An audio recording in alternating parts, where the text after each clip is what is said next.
है, जो नाराजगियाँ थी, वो नाराजगियाँ कहीं तक दूर हो पाई? देखिए, ये जो लोग हैं ये सब खांटी के कांग्रेस के लोग हैं, इनमें ट्रेडिशनल कांग्रेस फैमिलीज के लोग हैं। तो इनके ये जानते हैं इनके किस कदम से पार्टी को फ़ायदा हो सकता है, किस कदम से नुकसान हो सकता है। मुझे इन लोगों पर पूरा भरोसा है और मैं समझता हूँ यदि कहीं थोड़ा डैमेज हुआ भी होगा तो उसकी पूर्ति का रास्ता भी इन्हीं विधायकों से निकलेगा, मंत्रियों की अपने ही मुख्यमंत्री और अपनी ही सरकार से नाराजगी है। होता है, कभी कभी होता है सर। ऐसे क्या ये संभव है? नहीं, यहाँ तो इसलिए आए, वो मुझको जाना चाहिए था, मैं नहीं गया तो वही उन्होंने कहा हम आ जाते हैं, तुम क्यों हम। ये उनके अपने विश्वास की बात थी, नहीं तो यदि मुझसे कहते तो मैं भी जाता। अब जाएंगे आप सर? अभी क्या दिल्ली भी जाएंगे आप सब लोग के साथ?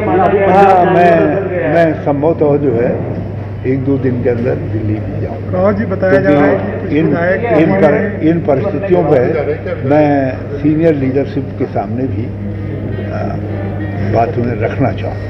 क्या अभी दिल्ली जा रहे हैं क्या ये लोग? ये मुझे मालूम नहीं, ये सवाल आप उनसे करिए। फिलहाल जो 30 विधायक बताए जा रहे थे नाराज, सरकार को किसी तरह का खतरा मानते हैं आप? पंजाब कोई खतरा नहीं है, इस पार्टी को कोई खतरा नहीं है, सरकार को कोई खतरा नहीं है और जीत की संभावनाओं को कोई खतरा नहीं है।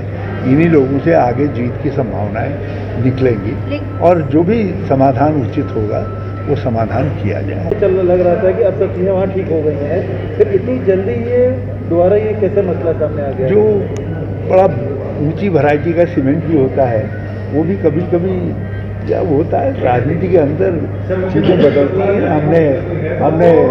हमने उनमें एक साथ बिठा करके सारे पंजाब कांग्रेस को एक मंच पर ला करके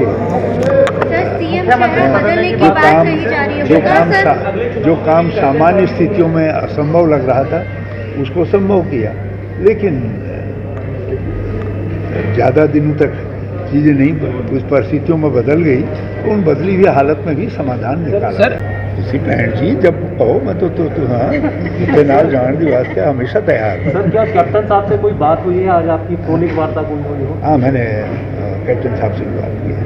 मैंने उनको बताया कि उनके कोई मंत्रीगण विधायकगण मेरे पास मिलने आ रहे हैं। क्या आपके घर में यदि कोई सदस्य नाराज होता है तो क्या घर तोड़ देते हैं? तो मानोनोल तो राजनीतिक प्रक्रिया और हमारी सामाजिक प्रक्रिया का हिस्सा है। सर, एक सवाल मेरा यह है कि सिद्धू को जब से कमान सौंपी गई है वहाँ पे ये सारी चीज़ें तब से हो रही हैं। कल 2 दिन पहले सिद्धू के जो सलाहकार हैं वो भी एक फेसबुक पर पोस्ट डालते हैं, अमरिंदर सिंह और पाकिस्तानी पत्रकार के एक साथ। तो इस तरह की चीज़ें जब बाहर आती हैं वो बोलते हैं कि रिश्ता क्या है। हमने एक साफ कह दिया है कि वो सलाहकार एक हैं या कितने हैं उससे कांग्रेस का कुछ भी लेना देना नहीं है। हाँ। और यदि किसी सलाहकार की बात से कांग्रेस को नुकसान पहुंचता है और वो देश की भावना पर चोट करने वाली बात कहता है तो ऐसे व्यक्ति के खिलाफ उचित कार्रवाई की जाएगी। और श्री सिद्धू जी को भी ये बात कह दी गई है कि वो अपने सलाहकारों को नियंत्रण में रखें। आपको लगता नहीं कि इस सब के पीछे सिद्धू जी कहीं ना कहीं उनको बैटिंग करवा रहे हैं? नहीं, ऐसा नहीं है। सिद्धू जी को ये कह दिया गया है कि वो आपके सलाहकार हैं, आपको उनको नियंत्रण में रखें। सर, 2022 का चुनाव अब कैप्टन की अगुवाई में ही होगा या क्लियर कर दीजिए? देखिए, मैंने कहा ना कि ये बात रोज रोज नहीं दोहराई जाती। ये कोई गायत्री मंत्र नहीं है जिसका पाठ सुबह आवश्यक है कि मैं रोज रोज कहूँ कि किसके नेतृत्व में लड़ा जाएगा, क्या नहीं लड़ा जाएगा। तो एक बार और सर, आपके मनाने से मान रहे हैं सब लोग, ऐसी आशा करें हम लोग? आपके समझाने से ये सभी मान रहे? मैं नहीं जानता, मैंने अपनी बात उनकी बात सुन ली, इतना समय लगाया और उन्होंने मेरी बात भी सुन ली। मेरे भी कुछ ग्रीवेंसेस हो सकते हैं तो मैंने अपनी बातें उनसे कह दी। अब वो क्या तय करते हैं ये उनको तय है। कैप्टन साहब से और मुझे पूरा विश्वास है कि वो मुझ पर अपना विश्वास बनाए रखें।